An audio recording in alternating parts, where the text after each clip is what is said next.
প্রথমেই দেখে নেব আজকের 40টি তাজা খবর। শুরুতেই শিরোনাম।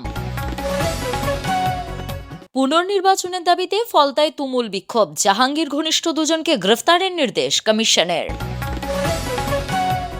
ভোট গণনার দিন গন্ডগোল হতে পারে বলছেন দিলীপ ঘোষ। ডোনাল্ড ট্রাম্পের সঙ্গে তুলনা মমতা বন্দ্যোপাধ্যায়কে। 200-র বেশি আসনে জিতব, আক্রান্তদের পুরস্কার কাউন্টিং এজেন্টদের বললেন মমতা। ভোট শেষে ফিরছিলেন রুটি রুজির টানে, হঠাৎ সব ভেঙে হুড়মুড় করে ঢুকে গেল বাস। রানীগঞ্জে দুর্ঘটনার কবলে পরিযায়ী শ্রমিকরা। পরকীয়ার জেরে সংসারে অশান্তি, উদ্ধার যুবতীর গলাকাটা দেহ, নেপথ্যে স্বামী না প্রেমিক। বিজেপির পোলিং এজেন্টের বাড়িতে পাঠানো হলো সাদা থান, গণনার আগে আতঙ্ক বসিরহাটে। কালীঘাটের ওসি গৌতম দাস সাসপেন্ড, স্বয়ংক্রিয় আগ্নেয়াস্ত্র নিয়ে সমাজ মাধ্যমে ছবি। শুক্র রাতে নালিশ করেছিল তৃণমূল। টাকা খেয়েছি ইঁদুর, ঘুষের মামলায় সরকারি আধিকারিককে জামিন দিল শীর্ষ আদালত। শিশুকন্যার সমাধি খুঁড়তে চক্ষুচড়ক গাছ, চাকদহে কঙ্কাল চুরির চাঞ্চল্য, তদন্তে পুলিশ। রবিবার থেকে শুরু হবে বঙ্গে প্রবল দুর্যোগ, গণনা কেন্দ্রে বাড়তি সতর্কতা নেওয়ার পরামর্শ। তারেক জামানাতেও বহাল ইউনূসের নিষেধাজ্ঞা, ছাত্রলীগের মিছিল থেকে সন্ত্রাসবিরোধী আইনে আটক 7। নিজেদের সমীক্ষাতেই 78-এ আটকে গেছে, গণনার আগেই বিজেপিকে খোঁচা কুণাল ঘোষের। নির্বাচনের দিন ভোট কেন্দ্রে হানা, এবার খাবারের খোঁজে রাজ্য সড়ক অবরোধ শ্রীরামলালের। গণনা নিয়ে সুপ্রিম কোর্টে তৃণমূলের দাবি খারিজের খবর ভুল, সংবাদ মাধ্যমকে দুষলেন কপিল সিব্বল। ভাই বন্ধুদের সঙ্গে গঙ্গায় স্নান করতে নামাই কাল, জোয়ারে তলিয়ে গেল কিশোর। অশান্তি বরদাস্ত নয়, গণনার দিন হাওড়া স্পর্শকাতর এলাকায় মোতায়েন থাকবে বিপুল কেন্দ্রীয় বাহিনী। ভোট গণনার দায়িত্বে এবার রাজীব কুমার, ব্যারাকপুর দমদমের কাউন্টিং অবজারভার প্রাক্তন ডিজি। অবিরাম বৃষ্টিতে হুড়মুড়িয়ে ভেঙে পড়ল দোতলা বাড়ি, ঝাড়গ্রামে মর্মান্তিক পরিণতি কলেজ পড়ুয়ার। গণনা কেন্দ্র যেন দুর্গ, 165 কাউন্টিং পর্যবেক্ষক ও 77 জন পুলিশ অবজারভার নিয়োগ কমিশনের। গণনার দিন শেষ চুরি ও কামড় দেবে বিজেপি, তাও আমরা 200+ সিট পাব বললেন অভিষেক। মহিলা শিশুদের পিটিয়েছিলেন, সাসপেন্ডও হয়েছেন কালীঘাটের সেই ওসি। দেখে নেব বাইরের অফিসারদেরও, হুঁশিয়ারি মমতার। কেন্দ্রীয় বাহিনীর অত্যাচারে যারা সয়েছেন তারা পুরস্কৃত হবেন, বড় জয় নিয়ে প্রত্যয়ী মমতা ও অভিষেকের বার্তা দলীয় বৈঠকে। ভুয়ো এক্সিট পোল দেখিয়ে মানুষকে প্রতারিত করছে বিজেপি, টাকা কামাচ্ছে, কাউন্টিং এজেন্টদের নিয়ে বৈঠকে বললেন মমতা বন্দ্যোপাধ্যায়। রেকর্ড উচ্চতায় সোনা ও রূপোর দাম, বিয়ের মরশুমের মুখে হাসি উড়ে মধ্যবিত্তের কপালে দুশ্চিন্তার ভাঁজ। ইভিএমে 70% চার্জ থাকলে বুঝতে হবে। তৃণমূলের কাউন্টিং এজেন্টদের সতর্ক করলেন অভিষেক। কত আসন পাবে দল বললেন। ভয়ে তৃণমূলকে ভোট দিয়েও রেহাই নেই, হার নিশ্চিত বুঝে বিজেপির নাটক, দাবি টিএমসির। ঠিক করে খেতে ঘুমোতে পারছি না, 9 জন পর্যটকের মৃত্যুতে ক্ষমাপ্রার্থী ক্রুজ চালক মহেশ, কিভাবে দুর্ঘটনা বর্ণনাও দিলেন। বাংলাদেশের নিষিদ্ধ শুয়োরের মাংস আসবে, গোপন চুক্তি করেন ইউনূস। গভীর রাতে স্ট্রংরুমের ছাদে রহস্যময় ব্যক্তি, সিসিটিভি বিতর্কে বর্ধমানে তুঙ্গের রাজনৈতিক চর্চা।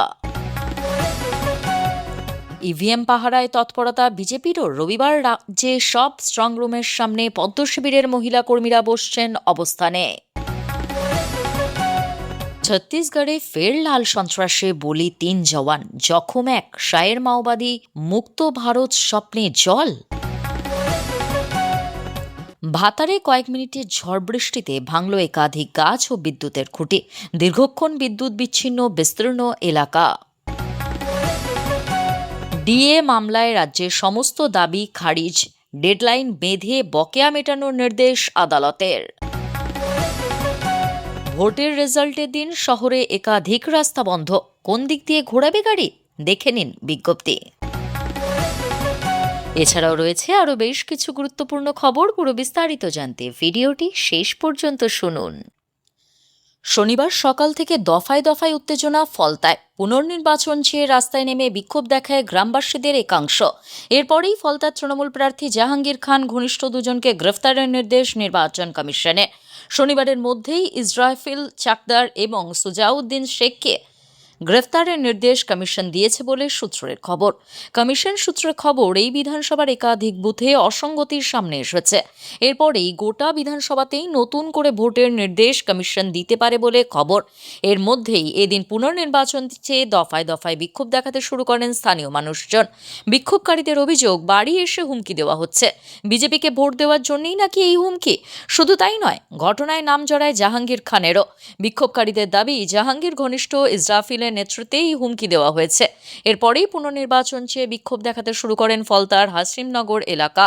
এদিকে খবর পেয়েই ঘটনাস্থলে ছুটে যান ডায়মন্ড হারবার পুলিশ জেলার পুলিশ পর্যবেক্ষক অজয় পাল শর্মা। পরিস্থিতি নিয়ন্ত্রণে আনতে ফলতা থানার পুলিশ এবং কেন্দ্রীয় বাহিনী যায়। পুলিশ পর্যবেক্ষকের সামনেই বিক্ষোভে ফেটে পড়েন গ্রামবাসীরা। পুলিশের বিরুদ্ধেও তারা অভিযোগ তোলেন। বিক্ষোভকারীদের দাবি, হুমকি দেওয়া হলেও পুলিশ কোনো ব্যবস্থা নেয়নি, ফলে ইসরাফিলকে গ্রেফতারের দাবি তোলেন তারা। এরপরেই জাহাঙ্গীর ঘনিষ্ঠ ইসরাফিল চাকদার এবং সুজাউদ্দিন শেখকে গ্রেফতারের নির্দেশ দেন কমিশন। অন্যদিকে ফলতার অশান্তি এবং গ্রামবাসীদের মারধরের ঘটনার রিপোর্ট তলব করেছে নির্বাচন কমিশন। কেন এবং কিভাবে এই ঘটনা, তা বিস্তারিত তথ্য তলব করা হয়েছে। নাম না করে মমতা বন্দ্যোপাধ্যায়কে এবার আমেরিকার প্রেসিডেন্ট ডোনাল্ড ট্রাম্পের সঙ্গে তুলনা করলেন বিজেপির প্রাক্তন রাজ্য সভাপতি দিলীপ ঘোষ।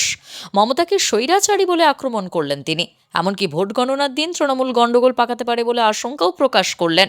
সেই নিয়ে তাকে পাল্টা কটাক্ষ করেছেন তৃণমূলের রাজ্য সম্পাদক কুণাল ঘোষ।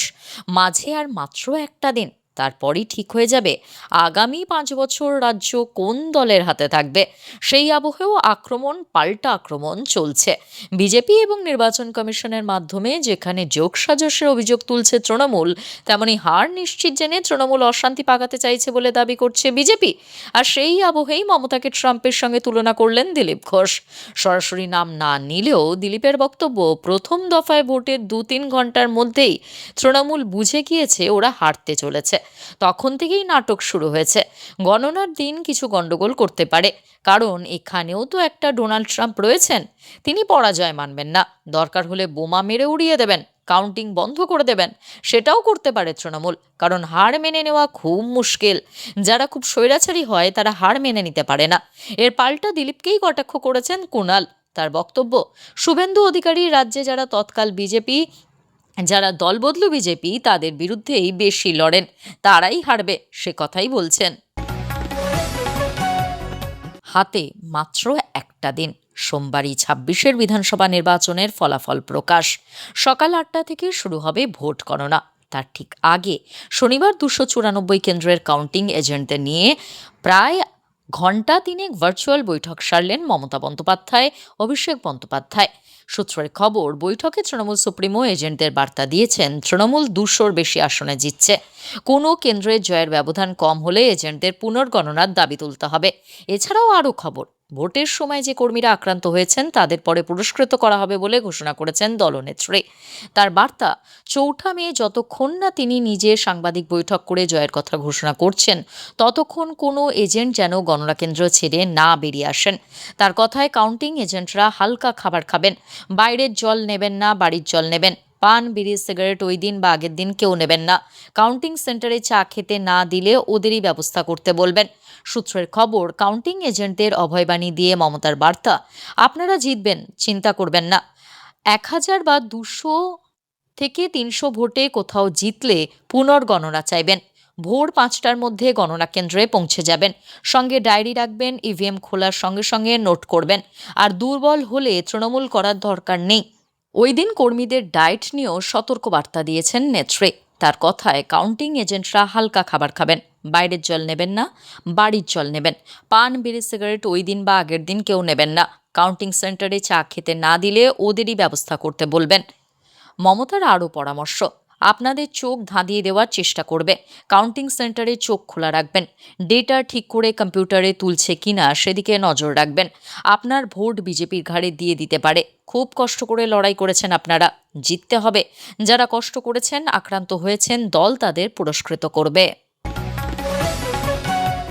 ভোটের ঠিক পরেই রুটি রুজির টানে কর্মস্থলে ফিরছিলেন, আর সেই পথেই বিপত্তি। বড়সড় দুর্ঘটনার কবলে পড়ল পরিযায়ী শ্রমিক বোঝাই একটি যাত্রীবাহী বাস। গভীর রাতে পশ্চিম বর্ধমানের রানীগঞ্জ সংলগ্ন ১৯ নম্বর জাতীয় সড়কের মঙ্গলপুর শিল্প তালুক এলাকার রানীগঞ্জ স্কোয়ারের কাছে এই দুর্ঘটনাটি ঘটেছে। বাস চালকের সাময়িক অন্যমনস্ক হয়ে যাওয়ার কারণে এই দুর্ঘটনা হয়েছে বলে প্রাথমিকভাবে অনুমান করা হচ্ছে। এই দুর্ঘটনায় এক মহিলা ও শিশুসহ মোট ৪ জন আহত হয়েছেন। পুলিশ ও স্থানীয় সূত্রে জানা গিয়েছে, দক্ষিণ ২৪ পরগনার সুন্দরবন এলাকার পাথর প্রতিমার রামগঙ্গা থেকে বাসটি আসানসোলের দিকে যাচ্ছিল। সেখানে প্রায় ৬০ জন পরিযায়ী শ্রমিক ছিলেন বলে জানা গিয়েছে। সূত্র মারফত জানা গিয়েছে, বাসটি হরিয়ানার উদ্দেশ্যে রওনা দিয়েছিল। রাত তখন আনুমানিক ২টো। বাসের অধিকাংশ যাত্রী গভীর ঘুমে আচ্ছন্ন ছিলেন। হঠাৎই বিকট শব্দে কেঁপে ওঠে বাসটি। ভয় আর আতঙ্কে যাত্রীরা চিৎকার শুরু করে দেন। অনেকে ভেবেছিলেন বাসে হয়তো আগুন লেগেছে। প্রত্যক্ষদর্শীদের মতে, নিয়ন্ত্রণ হারিয়ে বাসটি রাস্তার ধারের বেশ কয়েকটি ব্যানার, পোস্টার এবং একটি বিদ্যুতের খুঁটি ভেঙে রানীগঞ্জ স্কোয়ারের ভেতরে ঢুকে যায়। এই দুর্ঘটনায় জানলার ধারে সিটে থাকা একই পরিবারের ৩ সদস্য, স্বামী, স্ত্রী ও তাদের ছোট সন্তান এবং বাসের খালাসি আহত হয়েছেন। খবর পেয়ে দ্রুত ঘটনাস্থলে পৌঁছায় রানীগঞ্জ থানার পাঞ্জাবি মোড় ফাঁড়ি ও রানীগঞ্জ ট্রাফিক পুলিশ। আহতদের উদ্ধার করে স্থানীয় হাসপাতালে নিয়ে যাওয়া হলে প্রাথমিক চিকিৎসার পর তাদের ছেড়ে দেওয়া হয়।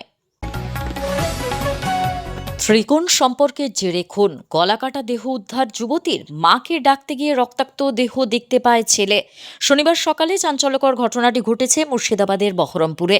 দেহ উদ্ধার করে ঘটনা তদন্ত শুরু করেছে পুলিশ। নেপথ্যের স্বামী না প্রেমিক, তদন্তে পুলিশ।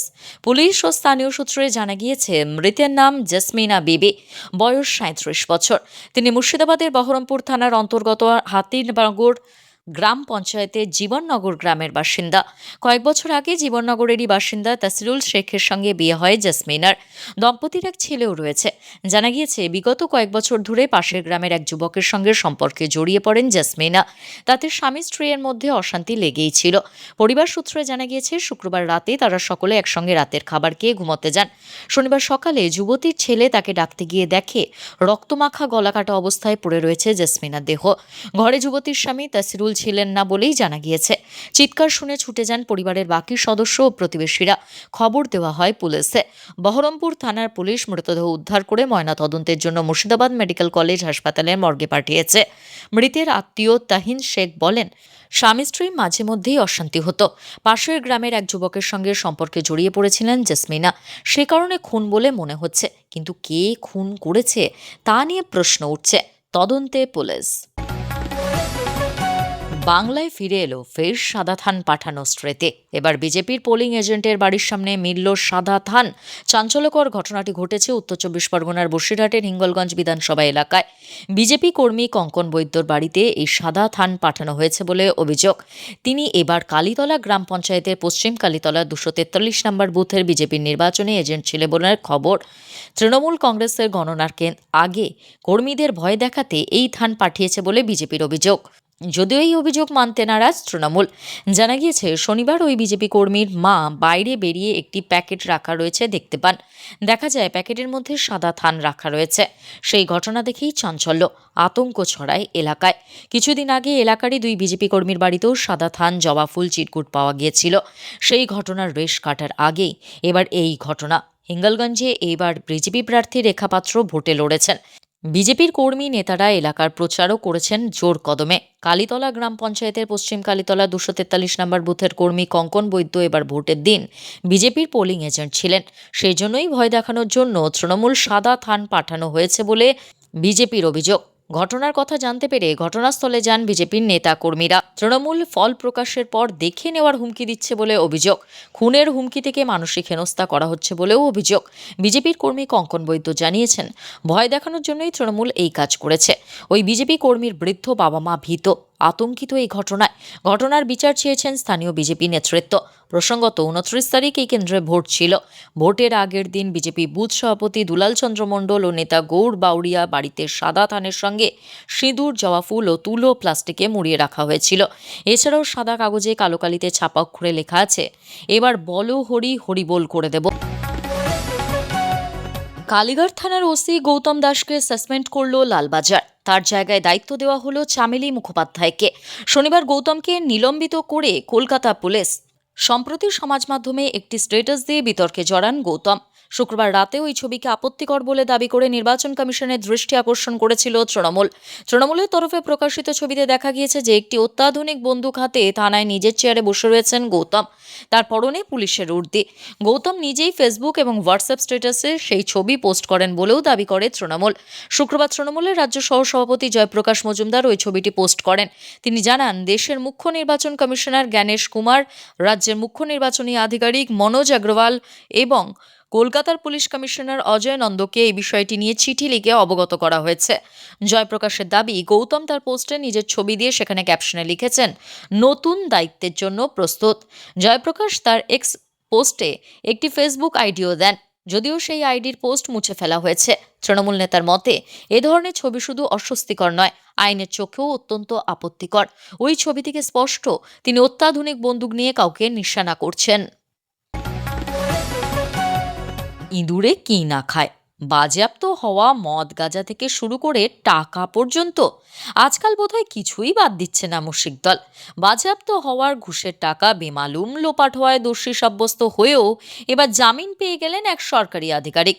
তদন্তকারীদের দাবি, যে টাকা বাজেয়াপ্ত করা হয়েছিল তা খেয়ে নিয়েছে ইঁদুরের দল। ঘটনার সামনে আসতেই শোরগোল পড়ে গিয়েছে। জানা গিয়েছে, 10,000 টাকা ঘুষ নেওয়ার অপরাধে গ্রেফতার হয়েছিলেন শ্রীমতী কুমারী নামে এক মহিলার সরকারি আধিকারিক। তিনি শিশু কল্যাণ বিভাগে কর্মরত ছিলেন। ঘুষ নিতে গিয়ে হাতে নাতে ধরা পড়ার পর সেই টাকা বাজেয়াপ্ত করেন তদন্তকারীরা। এই মামলা আদালতে উঠলে ওই আধিকারিককে বেকসুর খালাস করেছিল নিমলা আদালত। পরে পাটনা হাইকোর্ট সেই রায় খারিজ করে কুমারীকে দোষী সাব্যস্ত করে ও 4 বছরের কারাদণ্ড দেয়। পাশাপাশি আরও একটি ধারায় 3 বছরের জেল হয় তার। হাইকোর্টের রায়কে চ্যালেঞ্জ জানিয়ে এরপর সুপ্রিম কোর্টে আবেদন করেন ওই আধিকারিক। সেখানে মামলার শুনানিতে জানা যায় যে 10,000 টাকা বাজেয়াপ্ত করা হয়েছিল তার খুঁজে পাওয়া যাচ্ছে না। তদন্তকারীদের তরফে জানানো হয়েছে, তোষাখানায় ইঁদুরের উৎপাত, তারাই ওই টাকা নষ্ট করেছে। আদালতে বাজেয়াপ্ত করা টাকা পেশ না হওয়ায় গত 24 এপ্রিল সুপ্রিম কোর্ট অভিযুক্ত ওই আধিকারিককে সাজায় স্থগিতাদেশ দেয় এবং তার জামিন মঞ্জুর করে। তোষাখানা থেকে এভাবে টাকা লোপাট হয়ে যাওয়ার ঘটনায় বিস্মিত শীর্ষ আদালত। আদালতের তরফে বলা হয়েছে, বাজেয়াপ্ত করা টাকা যদি সঠিকভাবে সংরক্ষণ করা না হয়, সেক্ষেত্রে এই ধরনের ঘটনা ভবিষ্যতেও ঘটতে পারে। তার সরকারের জন্য আর্থিক ক্ষতি। অবশ্যই এই মামলা এখানেই শেষ হয়নি। পরবর্তী শুনানিতে মামলাটি নিয়ে বিশদে আলোচনার কথা জানিয়েছে আদালত। সমাধি থেকে উধাও কঙ্কাল। নদিয়ার চাকদহ থানার চাদুরিয়া এলাকায় কঙ্কাল চুরির ঘটনায় ব্যাপক চাঞ্চল্য ছড়িয়েছে। অভিযোগ, চাকদহ পুরসভার 14 নম্বর ওয়ার্ডের বাসিন্দা আকাশ সেনগুপ্তের 3 বছর 2 মাস বয়সী কন্যা আরাধ্যা সেনগুপ্ত গত 21শে সেপ্টেম্বর 2025 সালে মারা যায়। প্রথা অনুযায়ী 5 বছরের কম বয়স হওয়ায় তাকে দাহ না করে ভাগীরথী নদীর ধারে রানীনগর এলাকায় সমাধিস্থ করা হয়। সম্প্রতি মেয়ের সমাধিস্থলে গিয়ে আকাশবাবু দেখেন সমাধি খুঁড়ে দেহটি উধাও। শুধু তার কন্যাই নয়, আশেপাশের আরও কয়েকটি সমাধি থেকেও কঙ্কাল উধাও হয়েছে বলে অভিযোগ। ঘটনায় আতঙ্ক ছড়িয়েছে এলাকা জুড়ে। উল্লেখ্য, চলতি বছরে আরাধ্যার জন্মদিন উপলক্ষে সমাধিটি পাকা করার কথা ছিল, কিন্তু হঠাৎ করে সমাধি উধাও হয়ে যাওয়ায় হতবাক গোটা পরিবার। শেষমেশ চাকদহ থানায় অভিযোগ দায়ের করা হয়েছে বলে খবর। ঘটনার তদন্ত শুরু করেছে পুলিশ। কারা এবং কী উদ্দেশ্যে এই দেহগুলি তুলে নিয়ে গেল তা খতিয়ে দেখা হচ্ছে। প্রসঙ্গত, নদিয়ার শান্তিপুর শহরের প্রায়ই কবর থেকে দেহ চুরির ঘটনা ঘটছিল। সম্প্রতি পরপর 4টি কবর খুঁড়ে লাশ চুরি করে নিয়ে যায় দুষ্কৃতীরা। জানিয়ে এলাকাবাসীরা বিক্ষোভ দেখায় শান্তিপুর থানায়। খবর দেওয়া হয় পুলিশকে। তারপর পুলিশ এসে স্থানীয় বাসিন্দাদের জিজ্ঞাসাবাদ করে এবং এই ঘটনার সঙ্গে কারা যুক্ত তার তদন্তে নেমেছে। রবিবার থেকে ঝড় বৃষ্টির পরিমাণ বাড়বে দক্ষিণবঙ্গে। রবিবার এবং সোমবার দুদিন কালবৈশাখী ও শিলাবৃষ্টি এবং তীব্র ঝড়ের সঙ্গে বজ্রবিদ্যুৎ সহ বৃষ্টি হতে পারে। বিঘ্নিত হতে পারে গোটা রাজ্যের গণনা পর্ব। শনিবার আলিপুর আবহাওয়া দফতরের আবহাওয়াবিদদের অন্বেষা ভট্টাচার্য এই খবর জানান। তিনি বলেন, সবথেকে বেশি অসুবিধায় পড়তে পারেন মালদহ জেলার গণনা কর্মীরা। উত্তরবঙ্গে ভারী বৃষ্টি পার্বত্য এলাকায়, উপরের 5 জেলাতেই ভারী বৃষ্টি। বুধবার সন্ধ্যার পর থেকে ঝড় বৃষ্টি কমবে রাজ্যে। শুষ্ক আবহাওয়ার সম্ভাবনা। শনিবার সন্ধ্যার পর পূর্ব পশ্চিম বর্ধমান, বীরভূম, মুর্শিদাবাদ, নদিয়া, উত্তর ও দক্ষিণ 24 পরগনা, পূর্ব মেদিনীপুর 40 থেকে 50 কিলোমিটার গতিবেগে ঝড়ের সঙ্গে বজ্রবিদ্যুৎ সহ বৃষ্টির সম্ভাবনা। বাকি জেলাতেও বিক্ষিপ্তভাবে ঝড় বৃষ্টির সম্ভাবনা। ঝড়ের গতিবেগ 30 থেকে 40 কিলোমিটার হতে পারে। রবিবার থেকে ফের বাড়বে ঝড় বৃষ্টি। ঝড় বৃষ্টির পরিমাণ এবং ব্যাপকতা বাড়বে। বাঁকুড়া, পূর্ব ও পশ্চিম মেদিনীপুর এবং ঝাড়গ্রাম এই 4 জেলাতে বজ্রবিদ্যুৎ সহ বৃষ্টির সঙ্গে কালবৈশাখীর সম্ভাবনা। 50 থেকে 60 কিলোমিটার গতিবেগে দমকা ঝোড়ো বাতাসের সতর্কবার্তা। কলকাতা সহ দক্ষিণবঙ্গের বাকি জেলাতে 40 থেকে 50 কিলোমিটার গতিবেগে ঝড়ের সঙ্গে বজ্রবিদ্যুৎ সহ বৃষ্টির পূর্বাভাস। গণনার দিন সোমবার কলকাতা সহ দক্ষিণবঙ্গের বেশিরভাগ জেলাতে ঝড় বৃষ্টির প্রভাব, ব্যাপকতা এবং পরিমাণ আরও বাড়বে। কলকাতা, উত্তর ও দক্ষিণ 24 পরগনা, পূর্ব ও পশ্চিম বর্ধমান, হাওড়া, হুগলি, বাঁকুড়া, পশ্চিম মেদিনীপুর জেলাতে কালবৈশাখীর সতর্কতা। দক্ষিণবঙ্গের সব জেলাতেই 60 কিলোমিটার গতিবেগে দমকা ঝড় বাতাসের সঙ্গে বজ্রবিদ্যুৎ সহ বৃষ্টির সতর্কবার্তা। মঙ্গলবারও কলকাতা সহ দক্ষিণবঙ্গের সব জেলাতেই ঝড় বৃষ্টির সম্ভাবনা, তবে প্রভাব ও ব্যাপকতা সোমবারের তুলনায় কিছুটা কমবে। বুধবার ও বৃহস্পতিবার বিক্ষিপ্ত বৃষ্টির সম্ভাবনা থাকলেও ঝোড়ো বাতাসের প্রবণতা কম থাকবে। আজকের গুরুত্বপূর্ণ ঘটনাগুলি এখানেই শেষ। পরবর্তী আপডেটের জন্য সঙ্গে থাকুন এবং সঠিক তথ্য পেতে অপেক্ষা করুন। ধন্যবাদ।